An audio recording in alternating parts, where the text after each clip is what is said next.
নমস্কার, শ্রাবণীস কিচেন থেকে আমি শ্রাবণী তোমাদের সকলকে স্বাগত জানিয়ে আজ একটা নতুন রেসিপি শুরু করছি। আজকের রেসিপির নাম হচ্ছে দেখে নাও। আশা করি তোমরা সবাই খুব ভালো আছো বন্ধুরা, পরিবারের সকলকে নিয়ে খুব ভালো থেকো এই কামনাই করি। আমিও খুব ভালো আছি। আর যারা আমার চ্যানেলটিকে সাবস্ক্রাইব করেছো তাই তো অসংখ্য ধন্যবাদ, অপরন্ত ভালোবাসা জানাই। আর যারা এখনও করোনি প্লিজ সাবস্ক্রাইব করে আমার পাশে থেকো, আমার পরিবারের সদস্য হয়ে যেও। আর সকলকে পুরো ভিডিও দেখার অনুরোধ জানিয়ে আজকে রেসিপিটা শুরু করছি। এসো, এগ চিকেন পকোড়া আমি করি সেটাই তোমাদের সঙ্গে আজ আমি শেয়ার করছি। খুব সিম্পল। এখানে আমি দুটো বড় বড় পেঁয়াজ একদম স্লাইস করে কেটে নিয়েছি, আর একটা শুকনো লঙ্কাকে এরকম কুচিয়ে নিয়েছি। তোমার এখানে চিলি ফ্লেক্স থাকলে চিলি ফ্লেক্স দিও, আমার কাছে নেই। আমি একটা শুকনো লঙ্কাকে এরকম কেটে নিয়েছি। তার সঙ্গে নিয়েছি 1 টেবিল স্পুন ধনে পাতা,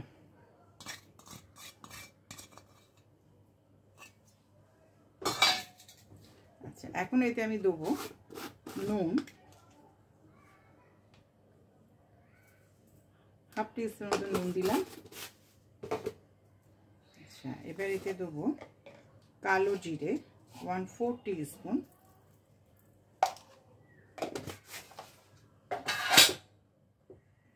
আর দেবো 1/4 টিস্পুন জোয়ান।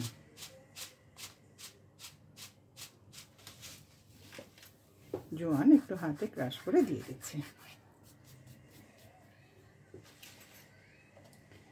আর দেবো একটা জিরে, ধনে আর শুকনো লঙ্কা রোস্ট করে পাউডার করে নিয়েছি। একদম খুব মিহি না, একটু দানা দানা মতো আছে।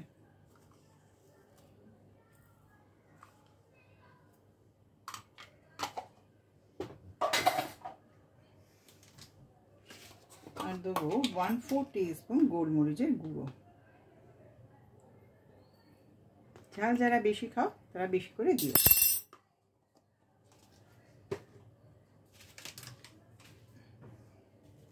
এবারে দেবো এতে বেসন।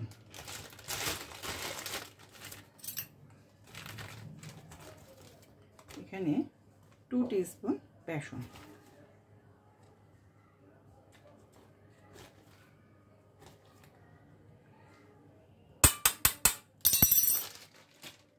দেবো। এবারে দিয়েছি 1 টিস্পুন কর্নফ্লাওয়ার।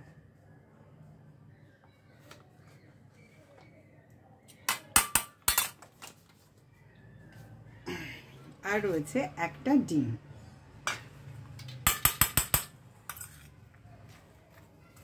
এইটাকে শুকনো করে খুব ভালো করে মেখে নিতে হবে।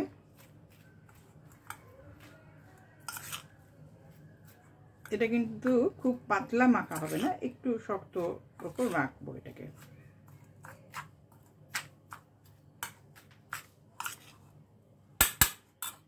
এই অল্প অল্প করে আমি ডিম দিচ্ছি।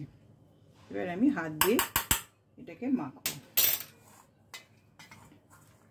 হাত না দিলেই ঠিক ভালো করে মাখা যায় না।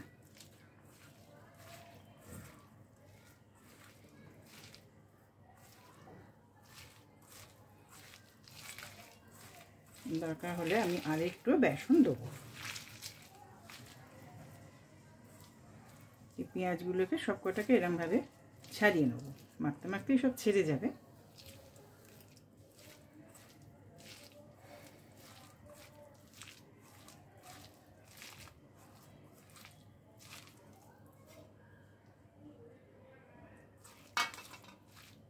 আমি যেহেতু এখানে দুটো বড় পেঁয়াজ নিয়েছি,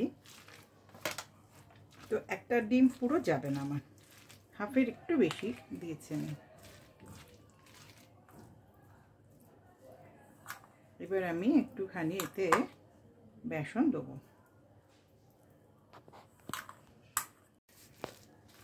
আগে 2 চামচ দিয়েছিলাম, তারপর পরে আরও 2 চামচ আমি বেসন এতে দিয়ে দিয়েছি।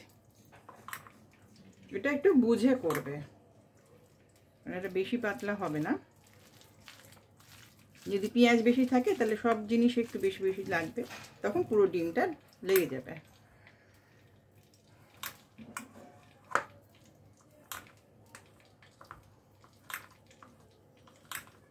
আমি গ্যাস অন করে কড়া বসিয়ে দিয়েছি, তেল দিয়ে দিয়েছি, তাতে গরম হতে দিয়ে দিয়েছি।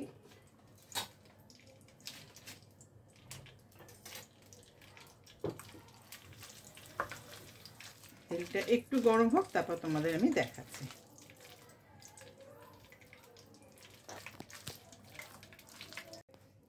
তেলটা হয়ে গেছে, এবার আমি এগুলো আস্তে আস্তে ছেড়ে দেবো।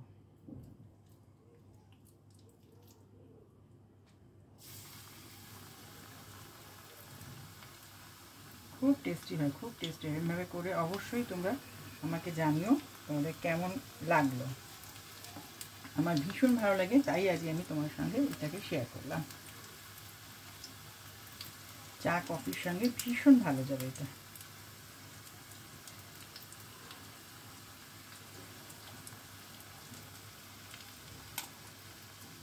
এটা সঙ্গে সঙ্গে একদম উল্টোবে না, আগে এক সাইড হবে, তারপরে কেটে নিতে উল্টোবে।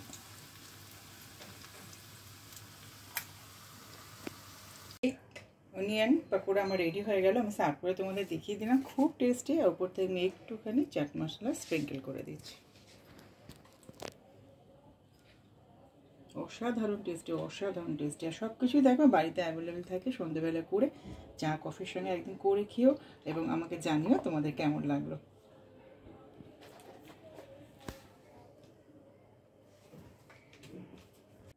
আমার এই রেসিপিটা যদি তোমাদের ভালো লাগে তাহলে অবশ্যই আমার সঙ্গে থাকবে এবং আমার চ্যানেলটিকে সাবস্ক্রাইব করে রাখবে। আর তার সঙ্গে কিন্তু বেল আইকনটা অবশ্যই প্রেস করে রাখবে। আর যারা লাইক, শেয়ার, সাবস্ক্রাইব ও কমেন্টস করতে কিন্তু একদম ভুলবে না। তাহলে আজ এখানেই শেষ করছি, আবার একটা পরের ভিডিও নিয়ে আসবো। তোমরা সবাই খুব ভালো থেকো। নমস্কার।